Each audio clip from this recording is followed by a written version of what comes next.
ভণ্টি তুমি কফি খাম বুলি কৈছিলা যে এয়া লোৱা আৰু শুনাচোন তুমি এটা কাম কৰিবা নেকি মানে মোৰ বজাৰ কৰিব লগা আছে সবজি বজাৰ একোৱে নাই নহয় ঘৰত খাবলৈ গতিকে তুমি মোৰ লগত ওলাবাচোন কফি কাপ খাই হ'লে মানে মই এতিয়া তোমাৰ লগত সবজি বজাৰ কৰিবলৈ যাম তুমি কি বুলি ভাবিছা মোক তুমি সেই ভিখাৰী ঘৰৰ পৰা আহিছা বুলি সবজি বজাৰ কিবা বজাৰ কৰি ফুৰা বুলি মই তোমাৰ লগত যাবলৈ নাই তুমি যে আৰু কোনোবা দিনা মোক শ্বপিং কৰিবলৈ বা কোনোবা ৰেষ্টুৰেণ্টত খুৱাবলৈ বুলি লগ ধৰি পাইছা অৱশ্যে ক'ৰ পৰা লগ ধৰিবা তোমাৰ ওচৰতে পইচা থাকিব লাগিছে নহয় দাদাৰ টকাৰে চলি আছা তাৰ বাহিৰে নিজৰনো কি আছে ভিখাৰী ঘৰৰ পৰা আহিছা আৰু তোমাৰ ওচৰতো কি থাকিব আছে সৰুবোক দেখিছা নহয় কেনেকৈ মোক সদায় ট্ৰিট দিবলৈ ৰেষ্টুৰেণ্টত লৈ যায় দামী দামী আকৌ কেতিয়াবা শ্বপিং কৰিবলৈ লৈ যায় গতিকে ডাঙৰ বৌৰ লগত যাবলৈ মোৰ অলপো লাজ নালাগে কিন্তু তোমাৰ লগত ওলাই গ'লে মানে তোমাক মোৰ ডাঙৰ বৌ বুলি চিনাকি দিবলৈ বহুত বেছি লাজ লাগে আৰু এতিয়া তোমাৰ লগত চব্জি বজাৰ কৰিব যাব লাগে মই নাযাওঁ ক'তো তোমাৰ যি কৰিব আছে নিজে নিজে যোৱা ভণ্টি শুনাচোন মই যে এতিয়া নেল পলিচ লগালো জানা ইমান ধুনীয়াকৈ লগাইছোঁ কিন্তু মোৰ কাপোৰ দুটামান ধুব আছিলে মই পাহৰি থাকিলোঁ ভণ্টি তুমি বেয়া নোপোৱা যদি মোৰ কাপোৰ এটা ধুই দিবা নেকি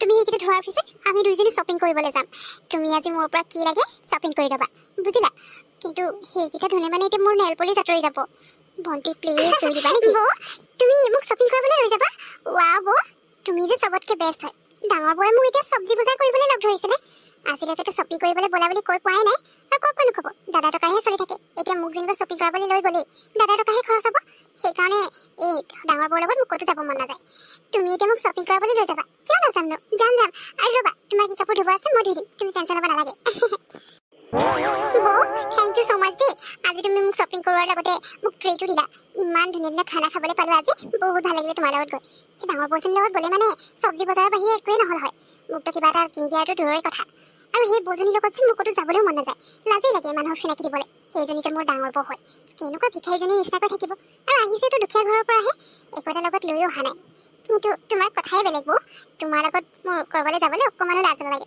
ওলোটাই ভালহে লাগে বেলেগৰ আগত চিনাকি দিবলৈ এইগৰাকী যে মোৰ সৰু বৌ হয় বুলি সৰু দাদাই যে সঁচাকৈ তোমাৰ কাৰণে বহুত ভাল ভণ্টি থেংক ইউ ছ' মাছ মোৰো তোমাৰ লগত কথা পাতি আৰু তোমাৰ লগত ক'ৰবালৈ গৈ বহুত বেছি ভাল লাগে বাইদেউৰ লগত যাবলৈ মোৰ লাজেই লাগে বাইদেউ যেনেকৈ ৰেডি হৈ পিনে যায় মোৰ লগত একেবাৰে দেখিবলৈ গাঁৱলীয়াজনীৰ নিচিনা লাগে সেইকাৰণে মই তোমাৰ লগতে যাওঁ ক'ৰবালৈ যাব লগা হ'লে বৌ কি হ'ল তোমাৰ একো যে খাবলৈ বনোৱা নাই 9টা বজাত আমি সকলোৱে ব্ৰেকফাষ্ট কৰোঁ বুলি তুমি নাজানা নেকি আজি ইমান দেৰিলৈকে একো এটা বনোৱা নাই মোৰ এতিয়া ভোকো লাগিছে কি খাওঁ আমি মোৰ আজি গাটো ভাল লগা নাই মূৰ বিষ কৰি আছে কিবা ঘৰুৱা নিচিনা লাগিছে তাতে গাটো জ্বৰ লাগিছে সেইকাৰণে মই আজি একো বনাবলৈ নোৱাৰিম তোমালোকৰ যদি ভোক লাগিছে তেতিয়াহ'লে নিজে কিবা এটা বনাই খাই লোৱা অ' তোমাৰ গা ভাল নাই নেকি মই আকৌ ভাবিলোঁ তুমি বনাই মেলি ৰেডি কৰি থৈছা খাবলৈ আহিছিলোঁ আচ্ছা সৰু বৌ তুমি নহ'লে ব্ৰেকফাষ্টত কিবা এটা বনাবা মই ভণ্টি মোৰো গাটো কিবা ভাল লাগি থকা নাই জানা কালি ওলাই গৈছিলোঁ যে আৰু গৰমত মানে একদম মোৰো ঘূৰাই থকা নিচিনা লাগিছে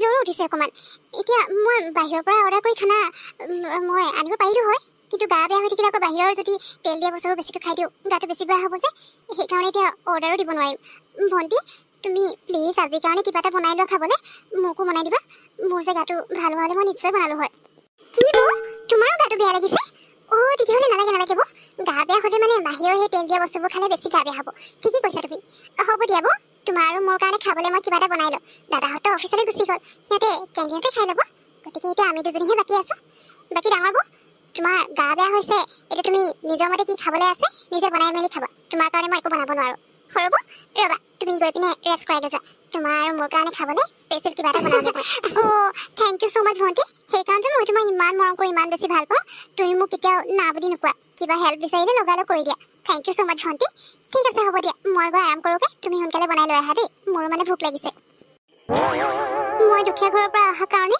ভণ্টিয়ে মোক দেখিবই নোৱাৰে মই এখন ঘৰৰ ডাঙৰ বোৱাৰী হৈও কিবা নিজকে সৰু ফিল হয় কিয় যে ভণ্টি এনেকুৱা কৰে তাইক মই ইমান মৰম কৰোঁ একমাত্ৰ ননদ বুলি তাইক বহুত মৰমো ৰাখিছোঁ তথাপিও তাই মোৰ মৰমখিনি বুজি নাপায় হ'ব একো নাই মোৰ ভোক লাগিলে মই কিবা এটা নিজে বনাই খাই ল'ম কিন্তু মই কিবা এটা কৰিব লাগিব সদায় সেনেকৈ চলি নাথাকে এখেত আহিলোঁ এখেতৰ লগত কথা পাতিব লাগিব দুদিনমানৰ কাৰণে মাৰ ঘৰলৈ যাব লাগিব মই দাদা বৌ তহঁত ক'ৰবালৈ যাবলৈ ওলাইছ নেকি এনেকৈ বেগ চেগ লৈ লৈছোঁ যে কেইবাদিনৰ কাৰণে ওলোৱা নিচিনা লাগিছে আৰু দাদা তোৰ অফিচৰ কাম নাই নেকি তই এনেকৈ ক'ৰবালৈ যাবলৈ ওলাইছ যে অঁ ভণ্টি এই হঠাৎ যাবলৈ ওলাইছোঁ মই অফিচত এসপ্তাহৰ কাৰণে ছুটি লৈছোঁ আচলতে তোৰ ডাঙৰ বৌৰ গাটো ইমান ভাল নাই আৰু মাকৰ ঘৰলৈ যাম বুলি কৈ আছিলে তাকে মই ছুটি লৈ ল'লোঁ আজি যাওঁ এসপ্তাহৰ কাৰণে গৈছোঁ তই ভালকৈ থাকিবি দেই সৰু দাদা আৰু সৰু বৌটো আছেই তোৰ, গতিকে আমাৰ চিন্তা নাই তোক অকলে এৰি থৈ যাবলৈ। কোনো নাথাকিলে তোকো লগত লৈ গ'লো হয়,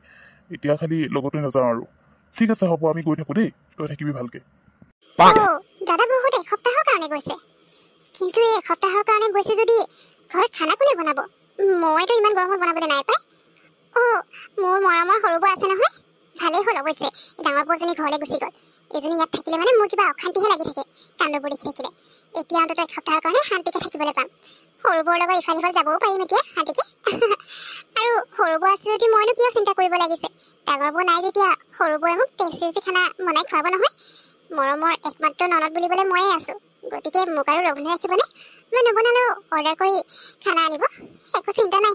এইজনী নাথাকিলেও ভালেই হ'ল, গুচি গ'লগৈ। বৌ কিবা বনালানে? ডাঙৰ বৌতো ঘৰত নাই, আজিচোন 3 দিনেই হ'ল মাকৰ ঘৰলৈ যোৱা। এতিয়া মই কি খাম বাৰু? ইমান ভোক লাগিছে, তাতে গাটো ইমান বেয়া লাগিছে, একোৱে কৰিবলৈ মন যোৱা নাই। কোনোমতে উঠি আহিছিল আৰু কিবা এটা খাওঁ বুলি। এতিয়া ডাঙৰ বৌ থাকিলে মানে ইমান টাইম বনাই মেলি ৰেডি কৰি দিলে হয়, কিন্তু সৰু বৌ কিবা কৰি আছে। যাওঁচোন সৰু বৌ ৰুমলৈ, কিবা এটা বনাই দিবলৈ কওঁ। সৰু বৌ তুমি কিবা কৰিছা নেকি? বৌ আজি মোৰ গাটো বহুত বেয়া লাগিছে, একো কৰিবলৈ মন যোৱা নাই জানা। বৌ মোৰ বহুত ভোক লাগিছে, তুমি সোনকালে ব্ৰেকফাষ্ট বনোৱাকে যোৱা না। মই আকৌ তুমি বনাই ৰেডি কৰিলা বুলিহে ভাবিছো। ডাঙৰ বৌ থাকিলে মানে ইমান টাইম ৰেডিয়ে হৈ যায়, খাবলৈ বহি যাওঁ। কিন্তু তুমি এতিয়ালৈকে একোৱে বনোৱা নাই যে, যোৱা না সোনকালে কিবা এটা বনোৱা, মই ভোকত থাকিব পৰা নাই। মইতো একো বনোৱা নাই, আৰু মই একো বনাই থাকিব নোৱাৰো দেই এতিয়া। তুমি মোক বনাবলৈ কৈছা যে, তোমাৰ গা বেয়া হৈছে তথাপি উঠিবলৈ পাৰিছা, নিজে বনাই খাব পাৰাচোন। আৰু এনেও এতিয়া আমি বাহিৰত খাবলৈ যাম, গতিকে ঘৰত একো নবনালেও হ'ব।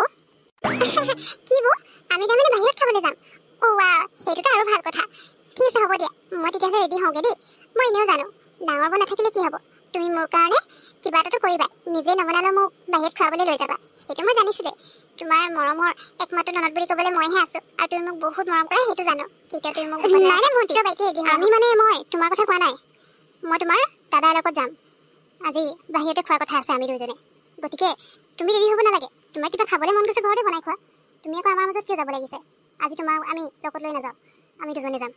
হ'ব দিয়া, এতিয়া মই ওলাই যাম, তোমাৰ দাদা চাগে বাহিৰতে ৰৈ আছে, তুমি কিবা এটা কৰি খাই ল'বা। সৰু বৌয়ে মোৰ লগত আজি এনেকুৱা কৰিলে। সৰু বৌয়ে যেতিয়া মোৰ পৰা হেল্প বিচাৰে মই কেতিয়াও না বুলি নকওঁ, আৰু আজি মোৰ গা বেয়া কাৰণে কিবা এটা বনাই খুৱাব কৈছিলো। এতিয়া নবনাই ঠিক আছে, কিন্তু বাহিৰত খাবলৈ গৈছে, মোকোতো লগত লৈ যাব পাৰিলে হয়, তথাপিও মোক লগত লৈ নগ'ল। সেনেকুৱা কৰিব বুলি কেতিয়াও ভবা নাছিলো। ডাঙৰ বৌ থাকিলে মোক কেতিয়াও এনেকৈ গা বেয়া থকা অৱস্থাত ভোকত নাৰাখিল হয়, আৰু মোক এনেকৈ অকলে এৰি থৈ নগ'ল হয়। সৰু বৌক মই যিমান ভাল বুলি ভাবিছিলো তেনেকুৱা নহয়েই। ইমান দেৰি হৈ গ'ল, সৰু বৌ আৰু সৰু দাদা এতিয়ালৈকে ঘৰ অহা নাই। ভনীয়েকজনী যে ইমান গা বেয়া হৈ আছে, কাৰো অকণমানো চিন্তা নাই। তাতে ৰাতিপুৱাৰ পৰা একো এটা খোৱাও নাই, ইমান বেছি ভোক লাগিছে। সৰু বৌ সঁচাকে এনেকুৱা হ'ব বুলি কেতিয়াও ভবা নাছিলো। মই ভাবিছিলো সৰু বৌয়ে মোক বহুত মৰম কৰে, কিন্তু আজিহে গম পাইছো অকল সৰু বৌয়ে মোক কামৰ কাৰণে ব্যৱহাৰ কৰে, মোৰ প্ৰতি একো মৰম বোলা বস্তু নাই। ডাঙৰ বৌ তুমি কেতিয়া ঘৰলৈ আহিলা? মই অলপ আগত আহিলো, আহিয়ে তোমাৰ কাৰণে আম কাটিলো, লোকেল আম হৈ লৈ আহিছিলো। তোমাৰ সৰু দাদাই ফোন কৰিছিলে আকৌ, তোমাৰ বোলে গা বেয়া, ঘৰত অকলে আছা। সেইকাৰণে মই ভাবিলো এসপ্তাহৰ কাৰণে গৈছিলো, কিন্তু তোমাৰ গা বেয়া হৈ অকলে ঘৰত আছা, তাতে একো এটা খোৱাও নাই, মোৰ চিন্তা হ'ল। সেইকাৰণে তোমাৰ ডাঙৰ দাদাক ক'লো যে আজি ঘৰলৈ উভতি আহো, আৰু গুচি আহিলো। বাৰু তুমি এতিয়া আমখিনি খোৱা, মই তোমাৰ কাৰণে খাবলৈ বেলেগ কিবা এটা বনাওঁগে। কি বৌ, তুমি মোৰ গা বেয়া হোৱাৰ কাৰণে ঘৰৰ পৰা সোনকালে গুচি আহিলা আজি? বৌ তুমি গাঁৱৰ পৰা অহাৰ কাৰণে মই তোমাক সদায় টানকৈ কথা কৈছিলো, তোমাক দেখিব নোৱাৰিছিলো, কিন্তু আজি তুমি মোৰ গা বেয়া বুলি শুনি এসপ্তাহৰ কাৰণে গৈছিলা যদিও আজি গুচি আহিলা। সঁচাই বৌ, তুমিহে মোৰ আচল বৌ হয়, তুমিহে মোক সঁচাকে মৰম কৰা। সৰু বৌক মই যিমান ভাল বুলি ভাবিছিলো তেনেকুৱা একোৱেই নহয়। বৌ মোক মাফ কৰি দিবা, তোমাৰ লগত যি ব্যৱহাৰ কৰিলো তাৰ কাৰণে। হ'ব দিয়া ভণ্টি, মোৰ একমাত্ৰ ননদ তুমিয়ে হয়, এতিয়া তোমাৰ কথা চিন্তা নকৰিলে আৰু কাৰ কথা চিন্তা কৰিম? সেইকাৰণে গুচি আহিলো। হ'ব দিয়া সেইবোৰ কথা বাদ দিয়াচোন, মই তোমাক বেয়া পোৱা নাই নহয়। লোৱা এইখিনি খাই লোৱা, ভোক লগা নাই জানো? তোমাৰ কাৰণে সোনকালে কিবা এটা বনাওঁগে, আমিও নোখোৱাকৈ গুচি আহিলো, গতিকে একেলগে খাম। এইখিনি লোৱা, তুমি খাই লোৱা। আৰু তোমাৰ দাদাই মেডিচিনো লৈ আহিছে, খোৱাৰ পিছত মেডিচিনো খাই ল'বা, ঠিক হৈ যাবা।